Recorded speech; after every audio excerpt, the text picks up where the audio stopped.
Hey, so this is Mike Seagraves bringing to you Negotiation Boot Camp. I would highly recommend downloading the manual, following along.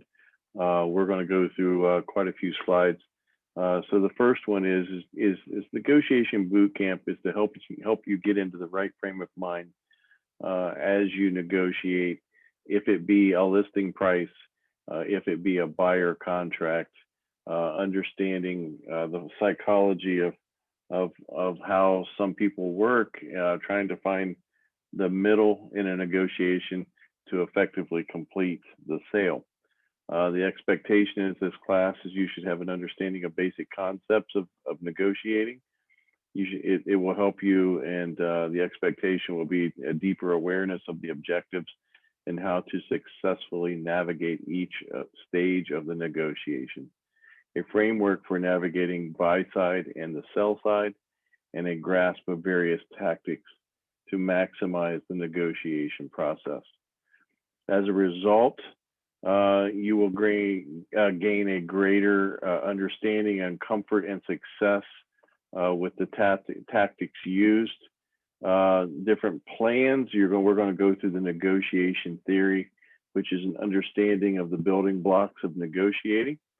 We're going to go through the buyer negotiation, which is how to navigate the buy side, and the process of writing an offer as well as presenting the offer, finding that common ground between the listing agent and the seller, and hopefully getting a deal under contract. Then we'll talk about the seller negotiation, the flip side, as far as listing a house and those negotiations. And then last, we'll go into tactics.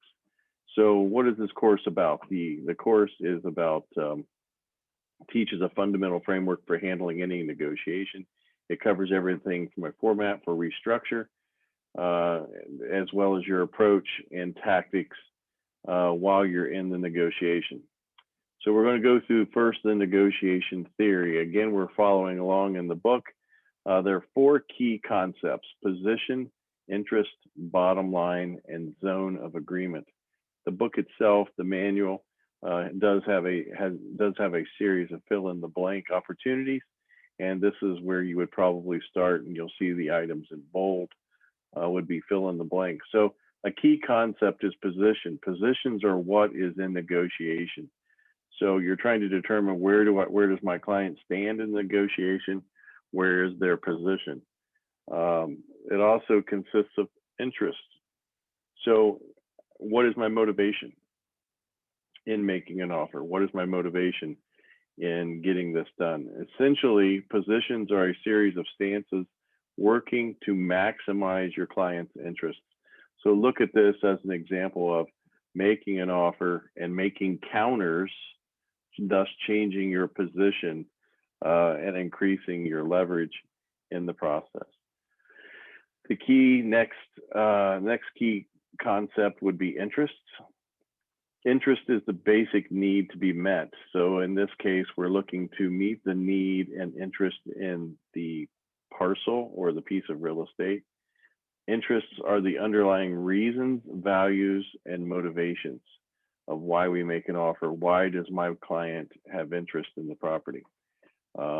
If it's purely a business reason, then there's probably not a lot of emotion, and it therefore becomes more about the dollars and the cents. So it's helping to understand how you get to that level of interest.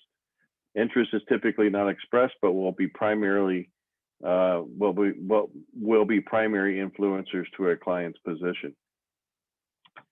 So the bottom line is the minimum agreement the client is willing to accept. So what ultimately that is, a buyer is offering, let's say, $200,000 on a piece of property, but they're willing to go $220,000. There is a bottom line. What am I willing to accept to get this deal done? Beyond the bottom line, there is the psyche of I'm willing to walk. So we talk about this a little bit in the highest and best offer, where you get into multiple offers, and we do what we call highest and best. And what we encourage agents to do is to talk to the client in a way of what are they willing, how high are they willing to go, and not be concerned that they lost it. So if I was willing to go to 220 and then I told them afterwards that it went for 225, their philosophy would be, well, that's fine. I wasn't willing to go that high to begin with. So that's their walk away conversation. And then the zone of agreement is an overlapping set of standards between the buyer and the seller. And so we're going to go through a graph here in a minute, but it's where the buyer and the seller have an opportunity to overlap. So a graph like this would look like a buyer is starting in one position from the left. And so that's their starting position. Their end position is what are they willing and how high are they willing to go to acquire this house. The seller, on the other hand, has a starting point that is from a higher price point. That's probably their list price, so let's say $250,000. And they're willing to come down to some level, which is their bottom line. And where you have an overlap is the zone of agreement. Therein lies the opportunity to get a deal done. And so that's where, as you negotiate, you're trying to uncover the areas of opportunity. You're trying to uncover what is my buyer's philosophy and interest in this parcel. And you're also acquiring things like, why would this seller be selling? Are they looking to relocate because of a job? Are they looking to change because they're moving up in a house? Maybe there could be anything from, they're now empty nesters and they don't need the house of that size anymore. They're looking to downsize. So there's different reasons the seller does what they do, but understanding those will help you in representing a buyer. Again, that is called the zone of agreement. So what does a graph look like on a deal that isn't going to happen? Again, the buyer is starting from a price point. That's a starting position, and they're willing to go so far. But then the seller has a starting position and will only go so far. And that unbridged gap would be the area of no zone of agreement. That is where you have to understand as an agent. Sometimes we refer to it, or I refer to it as trying to pound a square into a round hole. It just isn't going to fit. And there are times when as you negotiate and write offers for a buyer, their expectations are not realistic. And sometimes you find out things about the seller that lead you to believe the same thing. When those happen, when those philosophies happen, you tend to end up in a no zone of agreement. So there's stages of a negotiation. There's preparation, there's discovery, there's bargaining, there's a closing aspect. So high level, we're going to prepare the terms. We're going to prepare the offer itself. We're going to discover things like the why are they selling, the how are we going to get it done. Bargaining would be the countering process. Bargaining would be, I'm leaving certain aspects of the property. Maybe it includes 2 parcels versus 1. Maybe they're going to subdivide the 100 acres to 10 acres to bargain their way to an acceptable price. And then last, we're going to talk about the closing. So again, in the fill in the blanks with the manual, we're talking here about the preparation process in the stages of a negotiation. You want to gather information and develop strategies. So I know that sounds pretty self-explanatory, and I would agree that it is, but you want to gather things like, why is the buyer buying? To what extent is there value? Cost is only an issue when there's an absence of value, and that works in purchasing and acquiring real estate. You want to develop strategies. Maybe you come out of the gate in a highly competitive market, and you offer them your best price from day one and stick to your gun and say, I'm not going to go anymore. This is the best I'm willing to do. And depending on the market, you may say, I'm willing to come in at a lower price and work your way upward from there. Um, it's all about the strategy of how we get there. So information gathering identifies the client's interests, their resources, their alternatives, and their targets. So we have to understand them completely to know how to best pull on our resources to negotiate. We may be using things like an escalation clause. We may talk about in the market that I'm currently in. We talk about things like if the property were to short appraise, the buyer is willing to make up as much as $30,000 in difference on the short appraisal to get the deal done. So those are tactics that are used. Again, in the preparation, we're developing strategies helps you to better understand the negotiating points. These are prioritized as must-haves, nice-to-haves, and trade-offs. Again, that's pretty self-explanatory, but there's certain things that are deal breakers, and there's certain things that I'm willing to bend a little bit on. Your initial strategy should include refining, starting and secondary positions, as well as walkaway terms. So you don't want to get caught up in the emotion of a transaction. It's a lot like if you've ever been to an auction before. It gets exciting when you're doing I'm willing to go one more number higher. All of a sudden you're caught up in the negotiations, and next thing you know, you may have paid a little more than what you would have liked. So not a lot of auctions take place in real estate, but the concept is still the same. So you want to know where you're starting. How's this seller going to perceive my starting position? Will they be offended by that number? Does it show a lack of interest? And then you need to talk about what your next counter and counters thereafter were to be.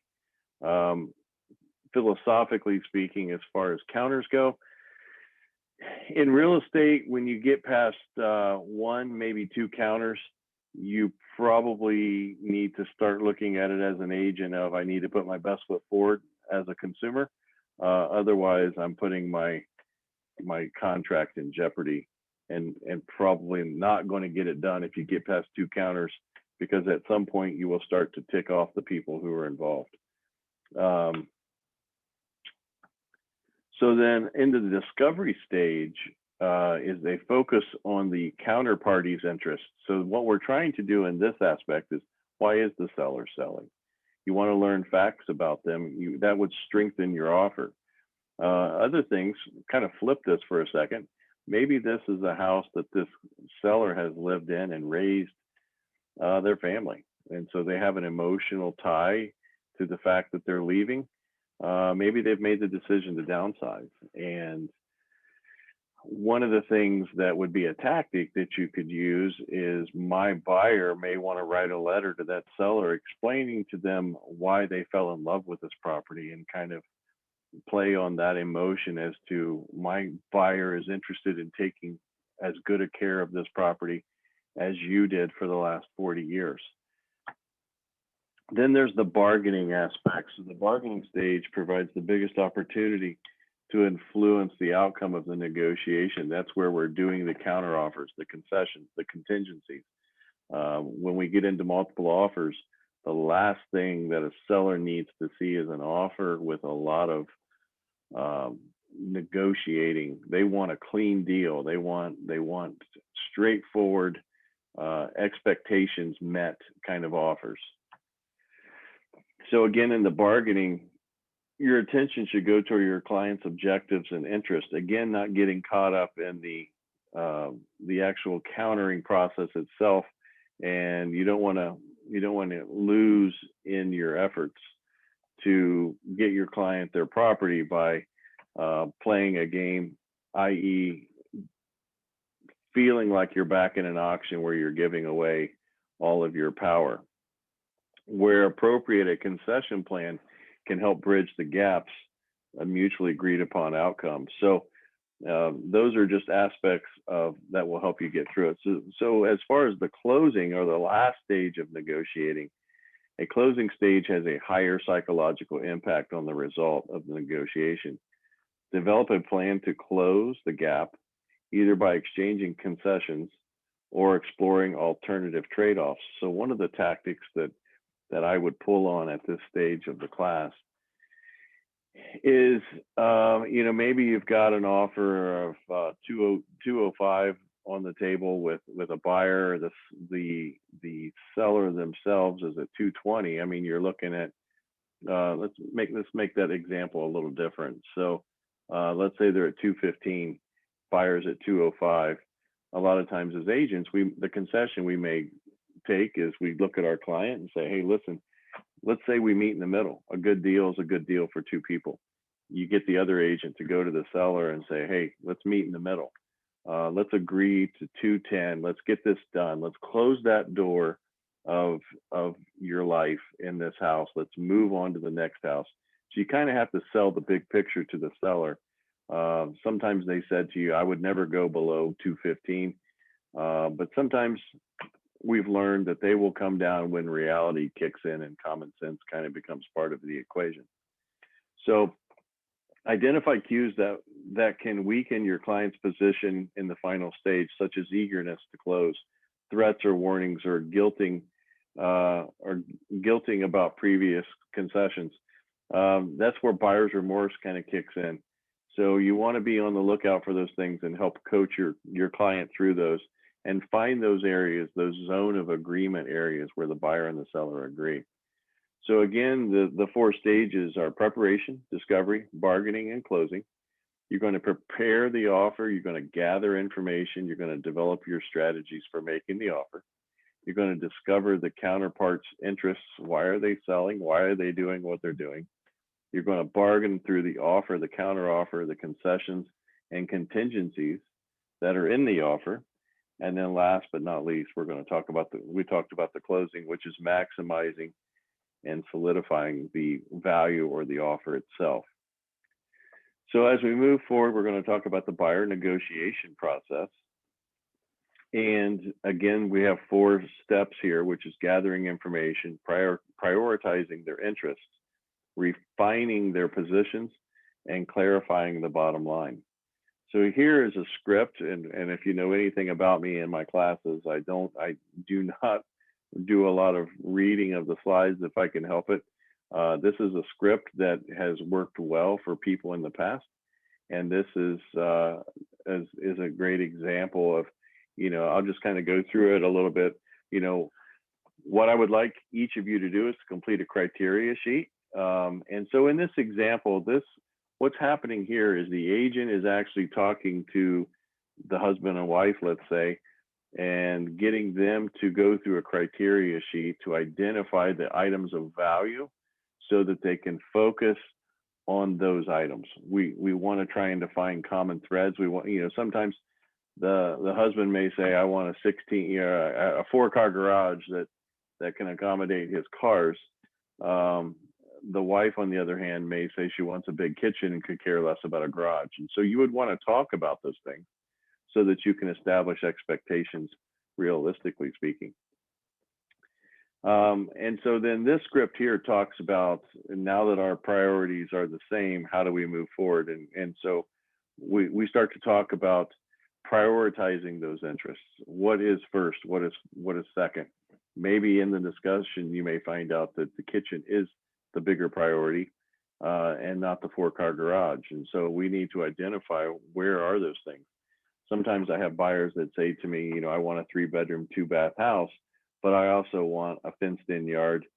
And as a realtor, we will lower the fenced yard as a priority, namely because buying a fence is relatively inexpensive when you compare it to the cost of the house. So, you'd hate to lose out on opportunities just because of fenced yard, because the property wasn't fenced, when in reality, if you knew you could put a fence in for $3,000, $4,000, or $5,000, it might be worth it if you got a good deal on the house. So in refining positions, here's another script. It's talking about the offers and where you're going to establish yourself. Again, when it comes to scripts and our momentum material, You want to practice these scripts. You want to, what we call, spar with them. You want them to be part of your everyday speech. So robotically speaking, you aren't going to read these scripts, but you need to practice them in daily life to the point that you can um, throw that information out to a client at will. So again, we're talking about the starting position. We're refining our position through counters, a series of counters, thus changing our position, getting to the bottom line, and then clarifying. My goal is to keep our negotiations as close to initial offer as possible, but we should discuss the limits of what you feel is appropriate for this home. What is the absolute maximum you're willing to offer in order to secure this property? Now, I do know of agents who would probably not have this conversation until after the first counter, and I think either way is acceptable. I think especially if you're in a market that is highly competitive, where you're probably not doing a lot of countering anyway. You're coming in at your best price. So in the discovery process, you want to determine the seller's motivations and interests by asking questions. You can also do things, you can talk to the agent on the other side, why are they doing what they're doing? You may end up talking to a neighbor while you're showing the property. A lot of times you can tell by the way the house is presented and staged as to what's happening with the seller. Are there a lot of boxes? Does that mean they're moving now? What would be the reason for that? Depending on who their employer is, maybe they lost their job, maybe they're relocating. So those are different reasons as to why they do what they do. So things to consider when agreeing on the right offer, you want as an agent to do a comparative market analysis or a CMA. You want to be able to coach them on the properties that have sold in the neighborhood. You want to be able to apply the time of year as well. So if it's the summertime or if it's in a hot market, things are going to go more quickly. If it's wintertime or if it's in the first quarter, things move a little slower, and that may affect the way we negotiate. Concessions during the bargaining process. We make concessions on price. We make concessions on terms. As far as when they move out, how long do we have for inspections? What are our timelines? Does it meet my work schedule? Does it allow me to get a mover to the property and box things up? Does it allow me to get to the closing table in time? Maybe you're moving out of state and there's a lead time that needs to happen. What kind of exclusions or inclusions are we adding to this offer? Did it include things like I'm buying 10 acres and there's a lawnmower that I want to be part of the sale? Are there contingencies? Is it contingent upon the sale of the close of my property in Iowa before I can close on something in Ohio? So again, during the closing process, we're trying to maximize the value for the client during the negotiation process. So we're going to flip gears at this point, and from now we're going to do the same thing we just did for the buyer. We're now going to think like the seller. We're going to gather information. What's the house about? What do they have to offer? What kind of property am I marketing? The other thing that we're gathering again is who they are, what they're looking to do, why are they moving? Maybe they're moving to the lake.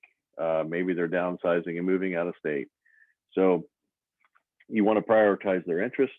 Again, we're going to talk about their position and how do we get to where they want to be at the end. Thus, we define the bottom line, and so they can walk away. So we would want to ask pre-conversation activities like, the listing questions that you can find in our seller conversion class. You might want to go through the pricing boot camps to help to determine the pricing, the best list price for this property. You would want to confirm the appointment. You want to prepare a listing agreement, or at least have it prepared. And you want to get into what we call the listing mindset. You want to think about what is it that I'm looking to achieve as I go through this listing mindset. And again, we go through those primarily in the seller conversion boot camp. Last but not least, show up on time. Show up a little early, but don't show up late. It says a lot about you and your preparedness.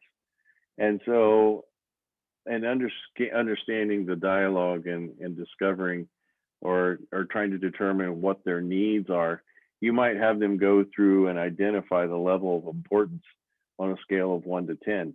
What has worked for you in the past? What are areas of real estate that you didn't like about your last realtor? Let me clue you into the thing you don't want to do is make the mistakes of the realtor in the past. They're already sensitive to those issues, and you should not want to repeat them. So again, here's another script on refining your position. We're starting at one point. We're going through changing our position and secondary positions. And so depending on the offer, we kind of plot our course as to how we see this getting done. Most realtors are the good ones anyway, are very good at being able to tell you if they can negotiate the gap, the zone of acceptance. And sometimes it's the way you position your client that will help you to get there or not get there. But there's a lot of psychology that gets you to that point. So in the discovery phase, the seller is motivated in their interest. You want to ask questions. You want to see what selling points that would improve the value. What do we know about the property? Does it have a new HVAC? Does it have a new plumbing system? When was the septic tank pumped last? Are there any zoning regulations? Why did they buy the property? What was the most important factor in them living there? Probably is going to be the same reason the next person buys it. Again, in your bargaining, your seller may have said to you, I'm willing to let that small parcel go with the property, or maybe I'm willing to let the lawnmower go with the property, or maybe I'm willing to let the appliances go because I'm buying new when I get there. That would be with a bargaining aspect in negotiations and bettering the position. Maybe the first counter is leaving the appliances out until we see how they respond, and then we add the appliances in as a point of offering, so to speak. So concessions are a key ingredient to improving the offer. We talk about changing the price, again, getting into that zone of acceptance. We talk about the terms, the timelines, the exclusions, the inclusions, as well as contingencies. So a seller may have 3 offers, 2 of which has a contingency on the close of a house, and the third one might be a cash deal with no contingencies. Chances are that's the offer they're going with, as long as the financial bottom line meets their expectations. When discussing concessions, look for a win-win opportunity. Help the seller to understand that in accepting this offer, they get to move forward in going to the next place. And so I had recently gone through a sale of a property where I felt like I was getting beat up on the negotiations of the residence I was trying to leave. My wife looked at me at one point and said, listen, if you signed that agreement, that post-inspection agreement, we get to move to this next house. We get to move and fall in love with something that something that we did fall in love with. So she was right, and it allowed me to get into the position of saying, if I say goodbye to the past, I get to say hello to the future house. And so you got to help keep things in perspective. As agents, we have to be in a position of being level-headed, and we can't get involved in the details of the deal, because real estate is an emotional event. Sellers and buyers typically will get somewhat of an emotion tied to the transaction, but the agent needs to never become tied to the emotions of the transaction. Those tend to kill more deals than anything else. So now we're going to talk about negotiation tactics. So the issue that we're going to talk about is designed to force unwanted compromise from the counterparty. How to handle is preparation. Stick to the positions you've agreed upon with your client and to not derail the negotiation. Extreme anchors employed to slant the relative starting point of a negotiation. How to handle? Acknowledge that the offer is unacceptable.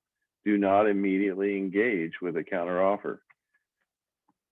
Misdirections and bluffs, concealing or exaggerating facts in order to skew the narrative is a narrative of what is deemed fair. How to handle is disengage and take a time out until your client can look at the situation more clearly.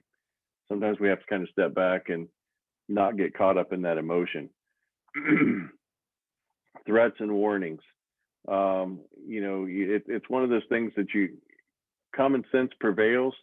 You kind of got to see through it. Are they making accusations about the offer that don't apply? And you have to kind of think through those. Sometimes we'll never know the answer, but you have to stick to what it is your game plan for success and work within that with your agent.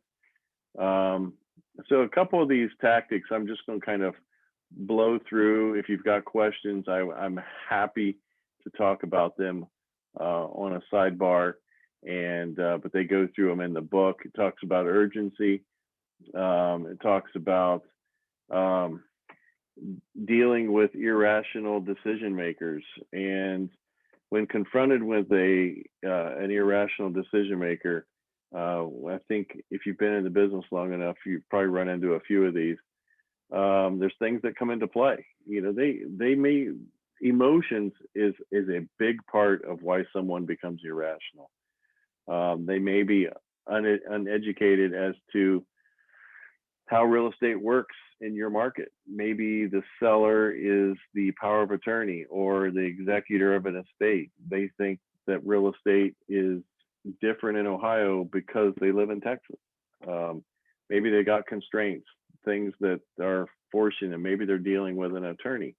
It helps you to understand why this person's thinking and doing what they're doing so that you can walk your client through those.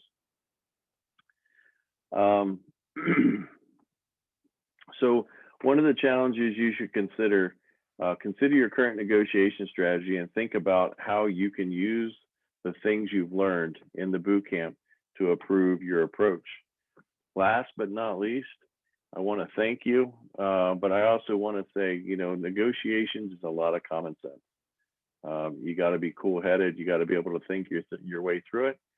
And with that being said, if you have questions, feel free to reach out to me, and I'm happy to discuss tactics with you on the side. Take care. Have a great day.